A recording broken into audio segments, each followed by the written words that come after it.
जी तो स्टूडेंट्स अस्सलाम वालेकुम। हम आज देखेंगे कैसे हम किसी भी मॉलिक्यूल में हाइब्रिडाइजेशन को चेक कर सकते हैं बिना उसको डिटेल में उसका स्ट्रक्चर वगैरह ड्रा किए।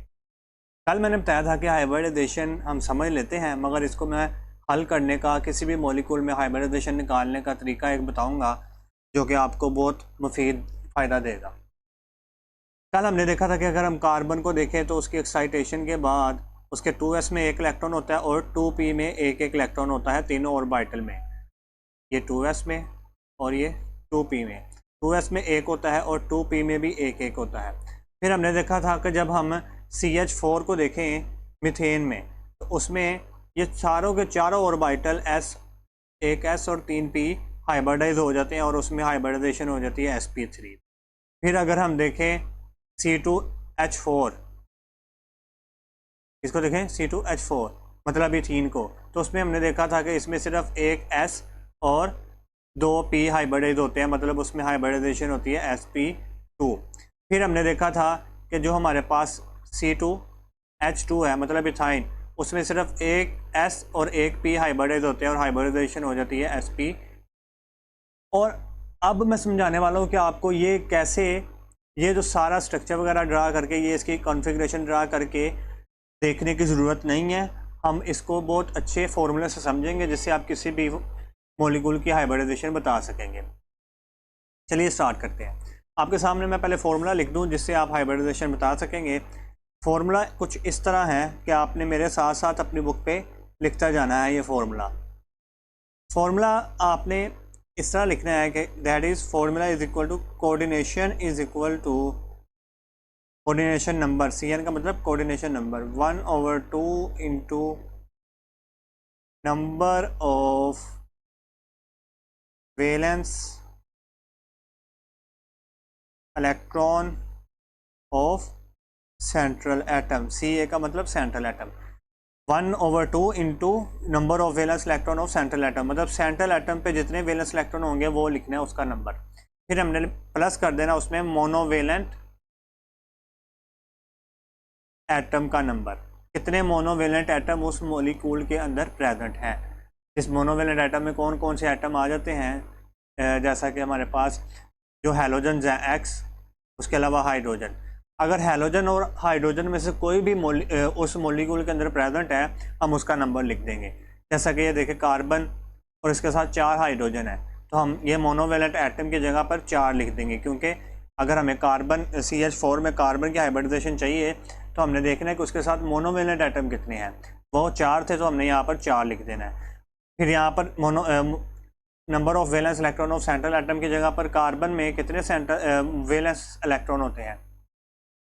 कार्बन में होते हैं 4 वैलेंस इलेक्ट्रॉन, क्योंकि 4 इसके आखिरी शैल में हमने भी यहाँ पर देखा 4 इलेक्ट्रॉन होते हैं, तो हम यहाँ पर 4 लिखेंगे अगर हमें CH4 में हाइब्रिडाइजेशन मालूम करनी है। फिर आगे आपने लिखना है प्लस। अब ये जो मैं आगे वाला पार्ट लिखना लगा हूँ ना, ये तब आपने इस्तेमाल करना है जब किसी आयन की हाइब्रिडाइजेशन निकालनी है।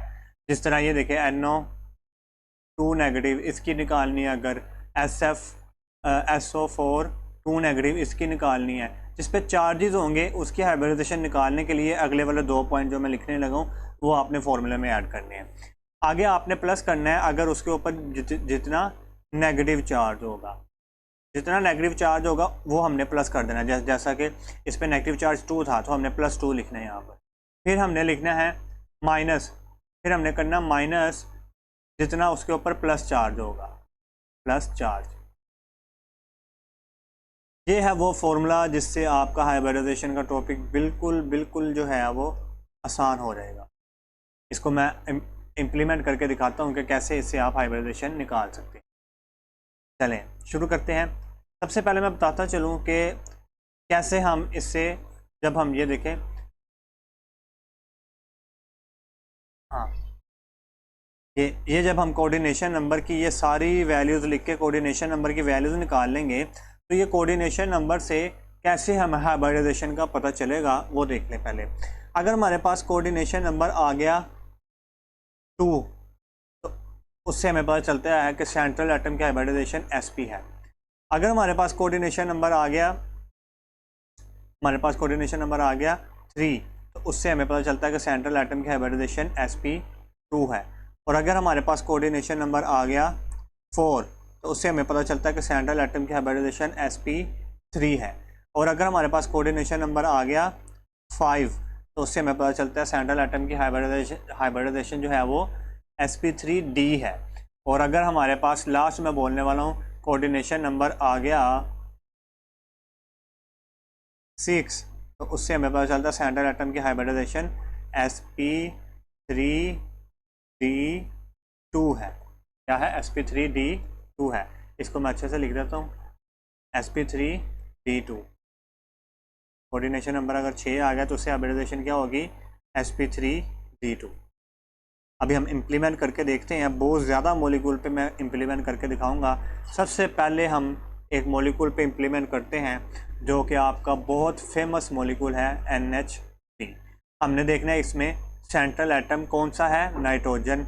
और इस नाइट्रोजन की हमने हाइब्रिडाइजेशन फाइंड करनी है। तो हम फॉर्मूला लगाएंगे, coordination number is equal to 1/2 into, आगे क्या है फॉर्मूले में? Number of valence electron of central atom. मतलब ये नाइट्रोजन सेंट्रल एटम है ना, इसमें इसके वैलेंस इलेक्ट्रॉन कितने होते हैं वो नंबर लिखना है। आपको पता है नाइट्रोजन जो है वो 5वें ग्रुप से है। जब भी सेंट्रल एटम की बात हो ना, आपने उसका ग्रुप देख लेना है। जितना उसका ग्रुप नंबर होगा वही उसमें सेंट्रल एटम होंगे। नाइट्रोजन है 5वें ग्रुप से, तो मतलब इसमें सेंट्रल वैलेंस इलेक्ट्रॉन कितने होंगे? 5 होंगे। मैंने क्या कहा कि जितना किसी एटम का ग्रुप नंबर होगा, ग्रुप नंबर उतने ही उसमें क्या होंगे? वैलेंस इलेक्ट्रॉन होंगे। अब नाइट्रोजन का ग्रुप नंबर कौन सा है? 5, तो इसमें वैलेंस इलेक्ट्रॉन भी कितने होंगे? 5। तो हम यहाँ पर लिख देंगे 5 प्लस, फिर हम लिखेंगे मोनोवेलेंट एटम। तो देखें इस ज़रा NH3 में कोई मोनोवेलेंट एटम मिल रहा है? मतलब हैलोजन या हाइड्रोजन? हाँ हाँ, इसमें हाइड्रोजन है। हाइड्रोजन है तो कितने हैं? 3 है। तो हम लिख देंगे +3। अब आगे ये चार्जेस तो है नहीं इसके ऊपर, NH3 पे कोई चार्ज तो है नहीं, तो उसको हम छोड़ देंगे। मैंने कहा था ये चार्जेस वाला फैक्टर आपने तब लगाना है जब आप किसी आयन के मालूम कर रहे होंगे। वो मैं बताता हूँ अभी जब हम आयन की मालूम।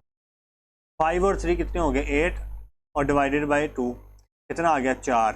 अब ये देखिए मैंने कहा क्या था अभी कि अगर किसी एटम का कोऑर्डिनेशन नंबर 4 आ गया तो उसका मतलब उसमें हाइब्रिडाइजेशन क्या है? sp3। तो मतलब ये कि ये कोऑर्डिनेशन नंबर किसका आया है? 4 NH3 का। और NH3 में फिर हाइब्रिडाइजेशन क्या होगी? sp3।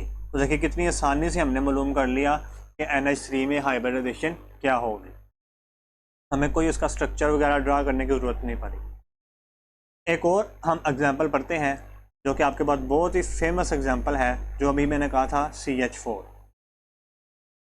बताएं इसमें सेंट्रल एटम कौन सा है? सबसे पहले तो सेंट्रल एटम को आपने ढूंढना है। सेंट्रल एटम इसमें है कार्बन, ठीक है। अब आपने कोऑर्डिनेशन नंबर फाइंड करना है, इज इक्वल टू 1/2। अच्छा, कार्बन है सेंट्रल एटम। हमने देखना है आगे फॉर्मूले में क्या है? Number of valence electron of central atom. देखिए सेंट्रल एटम था कार्बन। अभी मैंने कहा कि वैलेंस इलेक्ट्रॉन देखने के लिए आपने देखना है उसका ग्रुप नंबर। आपको पता है कार्बन ग्रुप नंबर 4 से है, तो इसमें वैलेंस इलेक्ट्रॉन भी कितने होंगे? 4 ही होंगे, ठीक है। तो हम लिखेंगे वैलेंस इलेक्ट्रॉन 4 है प्लस मोनोवेलेंट एटम इसमें कोई मौजूद है जी? ये हाइड्रोजन, 4 हाइड्रोजन मौजूद है मोनोवेलेंट, वो हम लिख देंगे 4। आगे चार्जेस वाला तो हमने लिखना नहीं है क्योंकि ये इसके ऊपर कोई प्लस या नेगेटिव चार्ज तो है नहीं है CH के ऊपर, तो हम वो नहीं लिखेंगे। तो ये आ जाएगा हमारे पास 8 डिवाइडेड बाई 2 और ये आ जाएगा 4। और ये 4 आने का मतलब CH4 में हाइब्रिडाइजेशन क्या है फिर? sp3, ठीक है। 2 एग्जांपल्स आपको मैंने समझाई। ये मैंने बता रहा हूँ आपको कि ये जब चार्जेस वाला ये वाला जो फैक्टर है, ये दोनों ये आपने तब लगाने हैं जब आपने किसी आयन में हाइब्रिडाइजेशन फाइंड करनी है, ठीक है। आयन में अभी हम करके दिखाते हैं आपको कैसे आप फाइंड कर सकते हैं। जल्दी से ज़रा ना आप लोग इसके हाइब्रिडाइजेशन फाइंड करें जो आपके सामने मैं लिख रहा हूँ। आपके सामने मैंने एक मॉलिक्यूल लिखा है SO3। जल्दी से इसमें हाइब्रिडाइजेशन फाइंड करें सल्फर की, जो का सेंट्रल एटम है। सबसे पहले तो हम क्या करेंगे? Coordination number 1/2। पहले हम क्या लिखते हैं? सेंट्रल एटम के वैलेंस इलेक्ट्रॉन। ये सेंट्रल एटम है, ग्रुप नंबर 6 से है और 6 में होने की वजह से इसके वैलेंस इलेक्ट्रॉन कितने होंगे? 6। तो हम लिख देंगे 6। फिर हम क्या लिखते हैं? Number of monovalent atom. बताएं मुझे SO3 में कोई मोनोवेलेंट एटम मौजूद है, मतलब मोनोवेलेंट से, या क्या इसमें कोई फ्लोरीन है, ब्रोमीन है, आयोडीन है, हाइड्रोजन है। इनमें से कोई भी अगर इस मॉलिक्यूल में मौजूद है तो उसका नंबर लिखें कितने वो मौजूद है। कोई भी नहीं है तो हम यहाँ पर 0 लिख देंगे। आगे चार्जेस तो लिखेंगे नहीं क्योंकि SO3 पे कोई चार्ज है नहीं है। तो क्या आ जाएगा इसका 6/2 दैट इज इक्वल टू 3। और 3 होने के, अभी मैंने बताया कि 3 होने का मतलब क्या है कि उसमें हाइब्रिडाइजेशन sp2 है। मतलब SO3 में जो सल्फर की हाइब्रिडाइजेशन है वो क्या है, sp2। बहुत अहम आपको पॉइंट बता रहा हूँ, बहुत कम आपको देखने को मिलेगा ये लेक्चर्स में। अब अगला पॉइंट आप खुद ही सोल्व करेंगे, जल्दी से सोल्व करके मुझे बता दें ताकि फिर मैं आपको आगे आयंस की तरफ लेके जाऊँ। PF3 इम्पोर्टेंट, पॉज करके सोल्व करें इसको। चलिए मैं सोल्व करता हूँ। Coordination number is equal to 1/2।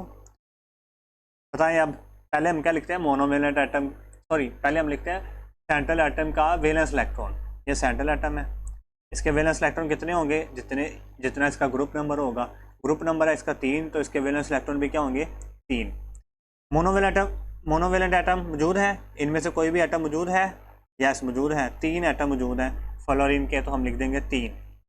आगे चार्जेस तो लिखेंगे नहीं क्योंकि इसके ऊपर चार्ज नहीं है। 3 + 3 कितना हो गया, 6/2 दैट इज इक्वल टू 3।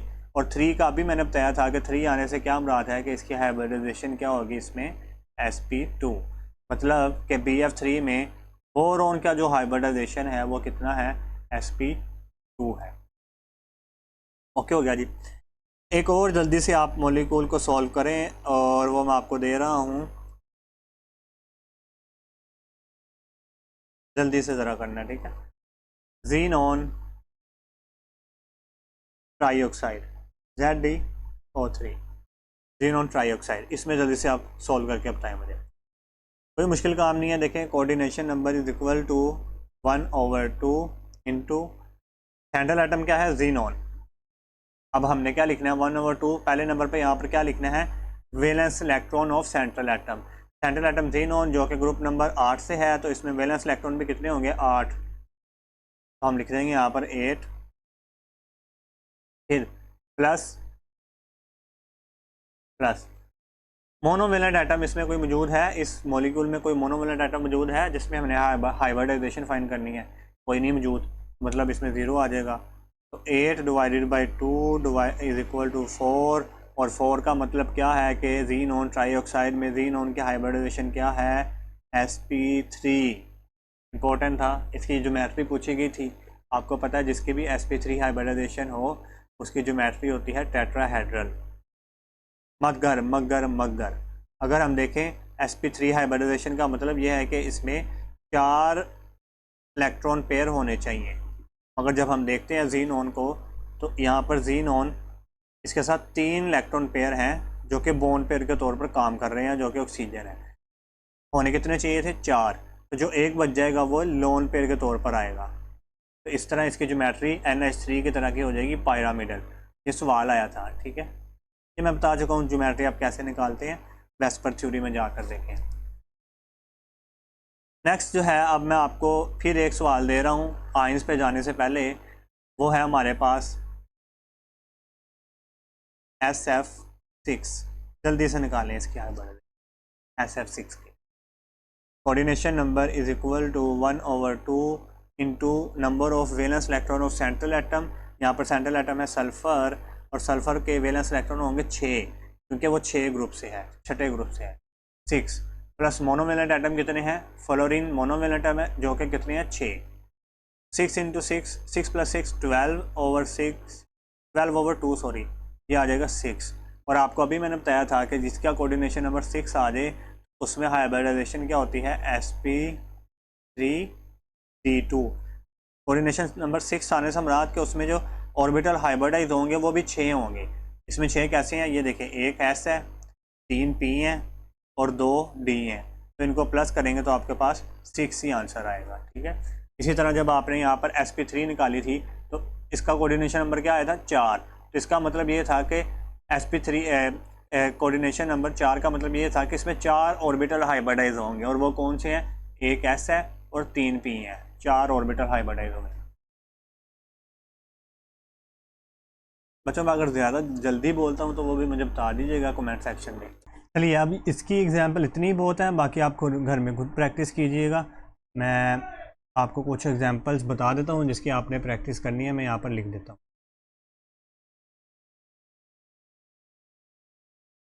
आपने प्रैक्टिस करनी है कि SF4 में सल्फ़र की क्या हाइब्रिडाइजेशन है। फिर आपने प्रैक्टिस करनी है कि कार्बन डाइऑक्साइड में कार्बन की क्या हाइब्रिडाइजेशन है। फिर आपने प्रैक्टिस करनी है मॉलिक्यूल आपके पास है BCl3, PCl3, PCl5। उसके अलावा आप देख लेना H2S इसमें क्या होती है। इसके अलावा आप देख लेना बेरिलियम क्लोराइड, इसमें क्या हाइब्रिडाइजेशन होती है।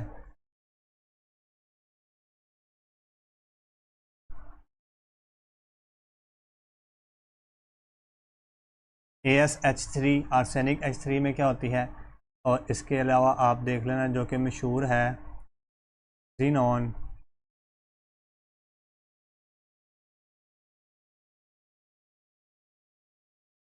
डाइऑक्साइड इस टेट्राऑक्साइड में देख लेना। और फिर आप देख लेना इसमें हाँ एक मिनट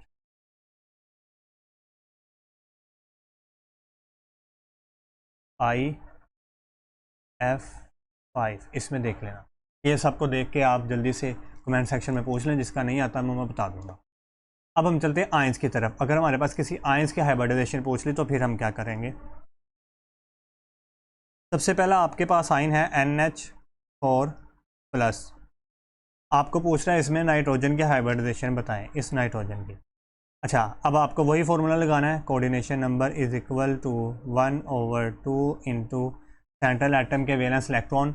अब सेंट्रल एटम है यहाँ पर नाइट्रोजन और ये 5वें ग्रुप से है, तो मतलब इसमें वैलेंस इलेक्ट्रॉन कितने होंगे 5। हम लिख देंगे 5। मोनोवेलेंट एटम इसमें कितने हैं, हाइड्रोजन है, मोनोवेलेंट कितने हैं 4। आगे आगे अब चार्जेस वाला आ गया। इसके ऊपर क्या चार्ज है +1 का। अब चूंकि +1 का चार्ज है तो हमने पीछे क्या फॉर्मूले में लिखा था कि अगर कोई प्लस का चार्ज है तो उसको माइनस करना है। अब माइनस हम करेंगे कितना, जितना चार्ज है प्लस का 1 है तो हम 1 लिख देंगे, -1 लिखेंगे। जितना चार्ज होगा प्लस का उतने नंबर को माइनस कर देना है, और जितना माइनस का चार्ज होगा उतने नंबर को प्लस कर देना है। अब इसको सोल्व करें, आपके पास आ जाएगा 8/2 दैट इज इक्वल टू 4। मतलब NH4+ में जो नाइट्रोजन की हाइब्रिडाइजेशन है वो है sp3। ये आपके पास सीधा सीधा सवाल आ गया आइंस का। ठीक है, आइंस को इस तरह आपने सोल्व करना है, बहुत इंपॉर्टेंट है। एक आइन जिसका नाम है SO4 2-, इसमें सल्फर की हाइब्रिडाइजेशन आपने बतानी है। बच्चों coordination number is equal to वही फॉर्मूला लगाएंगे 1/2 इंटू सल्फर सेंट्रल एटम है, कितने इलेक्ट्रॉन होंगे 6 इलेक्ट्रॉन है, प्लस साइड एटम इसमें जो मोनोवेलेंट एटम है वो तो कोई भी नहीं है तो वो 0 आ जाएगा।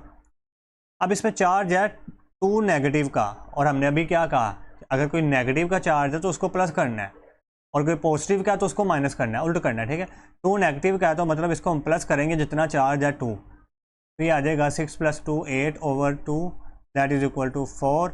और अभी हमने कहा कि अगर 4 नंबर आ जाए तो उसकी मतलब है कि उसमें हाइब्रिडाइजेशन क्या है sp3 की। हो जाएगा बच्चों। एक और आइन करें जल्दी से ज़रा, BF4-, इसमें करें जल्दी से। Coordination number is equal to 1/2 into number of valence electron of central atom. Central atom कौन है बोरॉन, और अभी ये तीसरे ग्रुप से है तो हमने क्या कहा था जितना इसका ग्रुप नंबर वही इसके सेंट्रल एटम 3+। साइड एटम कितने हैं जो कि मोनोवेलेंट एटम है, मोनोवेलेंट हमारे पास 4 है वो 4 लिखेंगे। और माइनस चार्ज कितना है, माइनस चार्ज 1 है, तो हमने क्या कहा था जो माइनस का चार्ज होगा उसको प्लस करना है, तो +1। टोटल करेंगे तो हमारे पास आ जाएगा 8/2 इज इक्वल टू 4, और इसकी हाइब्रिडाइजेशन भी क्या होगी sp3। सभी की sp3 निकली जा रही है अभी। ओके चलें एक और अब आप करेंगे, इसकी sp3 नहीं निकलेगी, मैं बताता हूँ, एडवांस में बता रहा हूँ। करें आप लोग NO2 प्लस इसके अंदर निकालें जल्दी से ज़रा। Coordination number is equal to 1/2 into nitrogen है हमारे पास ग्रुप नंबर 5 से, तो उसके वैलेंस इलेक्ट्रॉन हो जाएंगे 5 प्लस मोनोवेलेंट एटम इसमें कोई भी नहीं है तो वो 0 आ जाएगा। आगे क्या है, +1 का चार्ज, और प्लस का चार्ज हमने क्या करना है माइनस, तो -1 हो जाएगा। 5 - 1 4/2 दैट इज इक्वल टू 2। और अभी हमने क्या कहा था, अगर हाइब्रिडाइजेशन 2 आ जाए तो उससे मुराद ये है, सॉरी अगर कोऑर्डिनेशन नंबर 2 आ जाए तो उससे मुराद ये है कि उसकी हाइब्रिडाइजेशन sp है। तो ये थे आपके पास कुछ आयंस जिसकी आप हाइब्रिडाइजेशन मालूम कर सकते थे। अब हम आपको बताते चलें कि ये जो मैंने आपको फार्मूला बताया है ये कम्प्लीटली हर एक मॉलिक्यूल पे एप्लीकेबल नहीं है, मगर मैंने बहुत ज़्यादा मॉलिक्यूल पे तो अभी आपको करके दिखाया है। तो हम देख लेते हैं किन किन पे एप्लीकेबल नहीं होगा, ताकि आपको परेशानी ना हो, ताकि आप आसानी से इस फार्मूले को कहीं पर भी इस्तेमाल कर सकते हैं। जिन पे एप्लीकेबल नहीं होगा, जिन पे आपको इसको इस्तेमाल नहीं करना, वो मैं बताने लगा हूँ।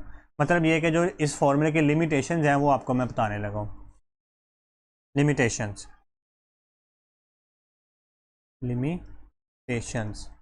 इसके क्या क्या लिमिटेशन है, ये कहाँ पर आपने इस्तेमाल बिल्कुल भी नहीं करना।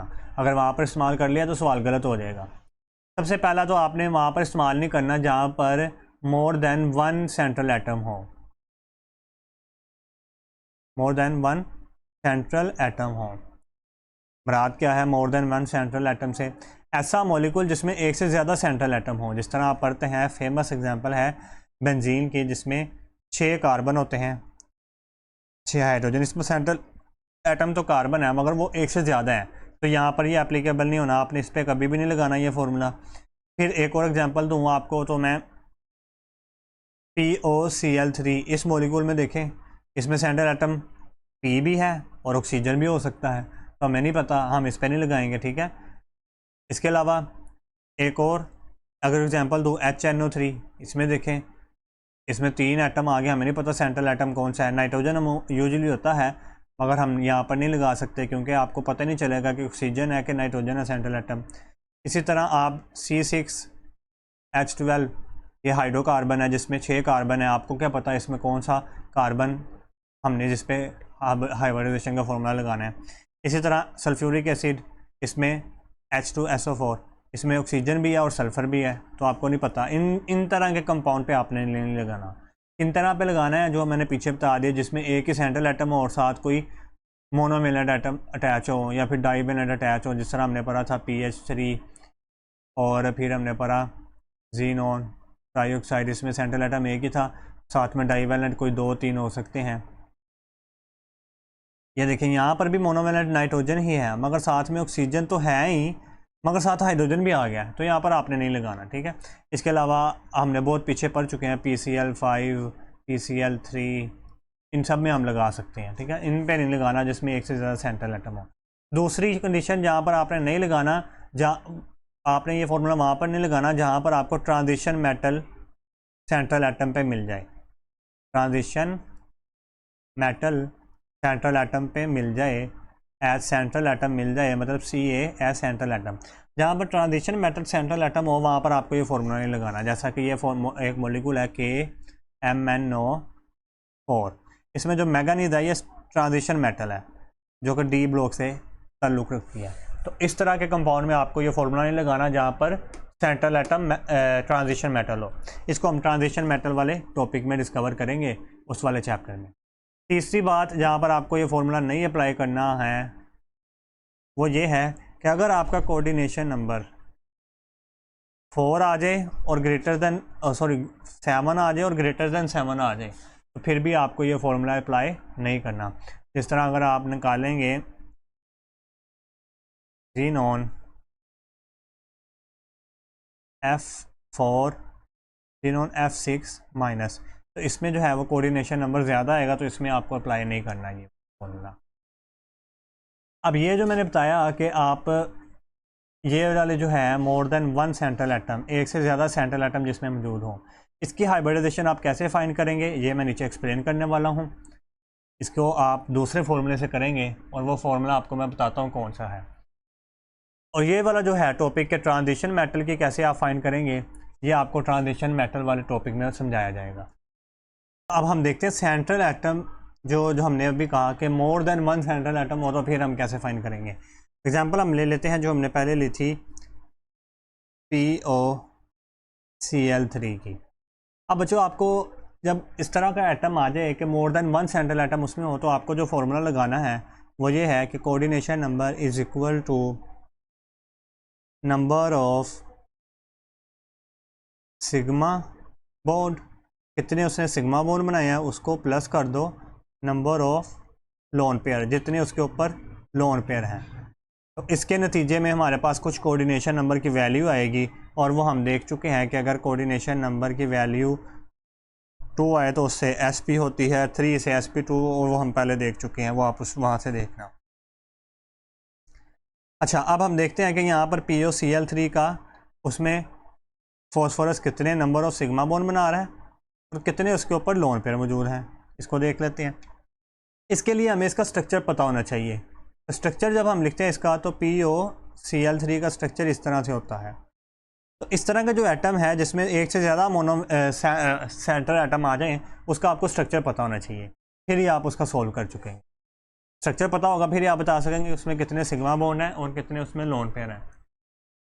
इसके लिए अगर हम सोल्व करें तो coordination number is equal to, अब ये फॉस्फोरस ने कितने सिग्मा बॉन्ड बनाया है, 3 इन क्लोरीन से बनाए हुए हैं और एक इसने इस ऑक्सीजन से सिग्मा बॉन्ड बनाया। ये दूसरे वाला पाई है, इसको नहीं गिनना, एक सिग्मा बॉन्ड है ये वाला, 4 हो गए टोटल। तो कोऑर्डिनेशन नंबर कितना आ गया 4, प्लस लोन पेयर इस पे ऊपर फॉस्फोरस पे है नहीं, तो लोन पेयर 0 आ जाएगा। तो कोऑर्डिनेशन नंबर टोटल कितना हो गया 4, और 4 का अभी हमने कहा था क्या हाइब्रिडाइजेशन होती है sp3। मतलब इस POCl3 में जो हाइब्रिडाइजेशन है P की वो है sp3। उसके बाद ऑक्सीजन की अगर इसमें देख लें ऑक्सीजन की क्या होगी, इस तरह भी पूछ सकते हैं कि POCl3 में ऑक्सीजन की क्या हाइब्रिडाइजेशन है। अब अगर आप ऑक्सीजन को देखेंगे तो इसके ऊपर 2 लोन पेयर हैं, 2 लोन पेयर इसके पास होते हैं, ठीक है, 2 लोन पेयर हैं। और इसके अलावा इसने ये इसके साथ में दोबारा इसको बना दूं, ये इसके ऊपर 2 लोन पेयर होते हैं और एक इसने अभी हमने कहा था ये सिग्मा बॉन्ड बनाया हुआ है। तो ऑक्सीजन के हवाले से अगर देखें तो coordination number is equal to 1/2 में अब आएगा। सिग्मा बॉन्ड इसने कितने बनाए हैं 1, और लोन पेयर ऑक्सीजन पे कितने हैं 2, तो 1 प्लस लोन पेयर 2 तो 3 आ जाएगा। और 3 को हम क्या कहते थे, इस यहाँ पर फिर ऑक्सीजन की हाइब्रिडाइजेशन क्या होगी sp2। तो फॉस्फोरस की sp3 है जबकि ऑक्सीजन की क्या होगी sp2। इस तरह भी पूछ सकता है कि POCl3 में ऑक्सीजन की हाइब्रिडाइजेशन क्या है, तो वो आपने इस तरह बतानी है। अब हम चलते हैं नेक्स्ट, एक और मैं 2-4 और आपको मॉलिक्यूल करवा देता हूँ जिसमें एक से ज़्यादा सेंट्रल एटम आते हैं ताकि आपकी तैयारी अच्छी तरीके से हो सके। हम ले लेते हैं HNO3 में, क्या देखना है हमने HNO3 में। HNO3 मॉलिक्यूल में हमने नाइट्रोजन की हाइब्रिडाइजेशन देखनी है। तो अभी मैंने बताया था इस तरह के मॉलिक्यूल के आपको स्ट्रक्चर आना चाहिए। तो अब आप स्ट्रक्चर देखते हैं HNO3 का, तो वो कुछ इस तरह का होता है कि नाइट्रोजन ने एक ऑक्सीजन से डबल बॉन्ड बनाया है, दूसरे से सिंगल बॉन्ड बनाया है, और एक से फिर सिंगल बॉन्ड बनाया है, मगर वो जो सिंगल बॉन्ड वाला है वो आगे हाइड्रोजन से अटैच है। आपको पता है जब भी ऑक्सीजन सिंगल डबल बॉन्ड बना ले, 2 बॉन्ड बना ले, तो उसके ऊपर 2 लोन पेयर रह जाते हैं। यहाँ पर भी उसने 2 बॉन्ड बनाया तो इसके ऊपर 2 लोन पेयर रह जाते हैं। यहाँ पर ऑक्सीजन ने कितने बॉन्ड बनाए हैं 1, तो इसके ऊपर 3 लोन पेयर रह जाएंगे। और ये एक्चुअली जो है वो कोऑर्डिनेट कोवलेंट बॉन्ड होता है इसलिए। अब देखें यहाँ पर नाइट्रोजन के लिए हम सॉल्व करें, coordination number is equal to, nitrogen ने अभी कितने सिग्मा बॉन्ड बना रखे हैं 1, 2 और इधर से 3 सिग्मा बॉन्ड बना रखे हैं ना नाइट्रोजन ने, ठीक है। यहाँ पर एक तो पाई था ना और एक सिग्मा था, तो नाइट्रोजन ने कितने बॉन्ड बना रखे हैं 3, और 3 वाले को हम क्या कहते हैं sp2। मतलब यहाँ पर नाइट्रोजन की हाइब्रिडाइजेशन क्या होगी sp2 होगी, ठीक है। इस तरह आप नाइट्रोजन की बता सकते हैं। फिर अगर हम देख लें एक और आपके सामने मैं इंपॉर्टेंट लिखने लगा हूँ HCN का मॉलिक्यूल, ठीक है, हाइड्रोजन साइनाइड। इसका जब स्ट्रक्चर ड्रा करें तो आपको पता चलता है कि हाइड्रोजन और ये इस तरह से होता है। अब इसमें हमने कार्बन की जब हाइब्रिडाइजेशन देखनी है तो कार्बन ने एक इधर से सिग्मा बॉन्ड बनाया हुआ है, एक ये सिग्मा बॉन्ड बनाया हुआ है, ठीक है, और एक इधर से नाइट्रोजन से, ऊपर वाले दोनों तो पाई हैं, तो 2 सिग्मा बॉन्ड और लोन पेयर 0 है, तो 2 sigma bond plus lone pair 0, तो क्या आ गया 2। तो मतलब हाइब्रिडाइजेशन की यहाँ पर कार्बन की यहाँ पर हाइब्रिडाइजेशन होगी sp, यहाँ पर sp हाइब्रिडाइज है कार्बन। नाइट्रोजन की अगर देखें तो नाइट्रोजन ने एक यहाँ पर सिग्मा बॉन्ड बनाया, इससे एक सिग्मा बॉन्ड बनाया है और इसके ऊपर एक लोन पेयर है, इसका भी नंबर क्या हो जाएगा, एक सिग्मा बॉन्ड प्लस एक लोन पेयर, 2 ही आ जाएगा। मतलब इसकी भी हाइब्रिडाइजेशन क्या होगी, sp, दोनों की sp है इसके मॉलिक्यूल में, HCN मॉलिक्यूल में दोनों की ही sp हाइब्रिडाइजेशन है। इंपॉर्टेंट एक है H2SO4, उसको देख लेते हैं। H2SO4, इसमें सल्फ़र की हाइब्रिडाइजेशन हमें बतानी है, ठीक है। अब सल्फ़र जो है इस मॉलिक्यूल में वो इस तरह से अरेंज होता है कि इसके चारों तरफ ऑक्सीजन से बॉन्ड बने हुए होते हैं। वो अलग बात है कि ऑक्सीजन के ऊपर जो 2-2 इलेक्ट्रॉन पेयर मौजूद होते हैं जो कि लोन पेयर का काम करते हैं। अब अगर हम सल्फ़र को देखें तो सल्फ़र के कितने बॉन्ड बने हुए हैं, देख लेते हैं इसके सिग्मा बॉन्ड कितने हैं। सिग्मा बॉन्ड इसके हैं 1 2, यहाँ पर ऑक्सीजन से ये सिग्मा है, एयर 1 पाई है, तो तीसरा ये हो गया, तो यहाँ पर चौथा हो गया और 1 पाई है, तो 4 इसमें सिग्मा बॉन्ड है, जबकि लोन पे और सल्फ़र पे 0 है, तो कितना हो जाएगा 4। मतलब यहाँ पर सल्फ़र की जो हाइब्रिडाइजेशन है वो क्या है, sp3। तो आप आसानी से बता सकते हैं कि यहाँ पर सल्फ़र क्या है, sp3 हाइब्रिडाइज है, इजीली बता सकते हैं। अब आपको मैं बेंजीन का एक स्ट्रक्चर जो है वो बता दूँ।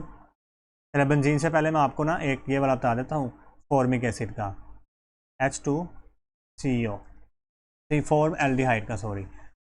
अब इसमें अगर देखेंगे कार्बन का डबल बॉन्ड बना होता है ऑक्सीजन से और दोनों तरफ इधर हाइड्रोजन होते हैं फॉर्मेल्डिहाइड में। अगर इसकी कार्बन की हाइब्रिडाइजेशन बताना चाहें तो कार्बन ने एक सिंगल बॉन्ड इधर बनाया, मतलब सिग्मा बॉन्ड, एक इधर सिग्मा बॉन्ड, 2 सिग्मा बॉन्ड हो गया और एक ये 3, और ऊपर वाला तो पाई है, तो मतलब इसका कोऑर्डिनेशन नंबर निकलेगा 3 सिग्मा बॉन्ड, और लोन पेयर इस पर है नहीं, वो 0, तो 3। मतलब यहाँ पर जो कार्बन है वो क्या है, कार्बन यहाँ पर है sp2 हाइब्रिडाइज, sp2 हाइब्रिडाइजेशन है यहाँ पर कार्बन की। लास्ट जो है बेंजीन वाला दिखा देता हूँ, जो मैंने अभी कहा था C6H6। इसमें आप कैसे 6 कार्बन है जो कि सेंट्रल है, मगर आपको नहीं पता सेंट्रल कौन सा है, तो आपने क्या करना है, इसका स्ट्रक्चर ड्रा करना है। मैं यहाँ पर ड्रा करता हूँ दोबारा से, C ये एक डबल बॉन्ड, आपको पता है अल्टरनेटिव पे डबल बॉन्ड आते हैं इसके यहाँ पर। अब आपको पता है अगर हम इस कार्बन की हाइब्रिडाइजेशन निकालना चाहें तो इस कार्बन ने एक इधर सिंगल बॉन्ड बना रखा है, एक इधर single bond, sigma bond, sigma sigma, और इधर हमें पता हर किसी के साथ एक हाइड्रोजन भी होती है, इधर hydrogen hydrogen hydrogen hydrogen hydrogen. मतलब इस कार्बन ने एक ये सिग्मा बॉन्ड, एक ये 2 और एक हाइड्रोजन से 3 सिग्मा बॉन्ड बना रखे हैं। तो इस हाइड्रोजन इसके लिए जो 3 सिग्मा बॉन्ड आ जाएंगे, और लोन पर इस पर कोई नहीं है 0, तो 3 कोऑर्डिनेशन नंबर आ गया। मतलब इसकी हाइब्रिडाइजेशन क्या होगी, sp2, इसकी हाइब्रिडाइजेशन क्या होगी, sp2। अगर आप सबकी निकालेंगे, सबकी sp2 निकलेगी, तो मतलब बेंजीन के मॉलिक्यूल में सबकी हाइब्रिडाइजेशन क्या होती है, sp2 होती है। आपके पास एक फॉर्मूला लिख रहा हूँ, C6H12, बताए इसमें कार्बन की हाइब्रिडाइजेशन क्या होगी। इसमें एक्चुअली डिफरेंट कार्बन होंगे, जब आप इसका फॉर्मूला खोल के लिखेंगे तो ये एक इस तरह का बेंजीन का फॉर्मूला बनता है, और बेंजीन कह रहा हूँ अल्कीन का।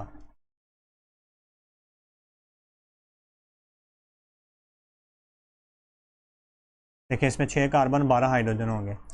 अब इस वाले कार्बन की अगर हम हाइब्रिडाइजेशन बताना चाहें तो इस कार्बन ने 1 2 3, और ये वाला तो पाई है, 3 इसमें सिग्मा बॉन्ड है, जबकि इसमें लोन पेयर 0 है, लोन पेयर इसमें 0 है, तो 3 + 0 3 आ जाएगा, और 3 का भी हमने कहा, इसका मतलब कि कार्बन क्या है, sp2 हाइब्रिडाइज है।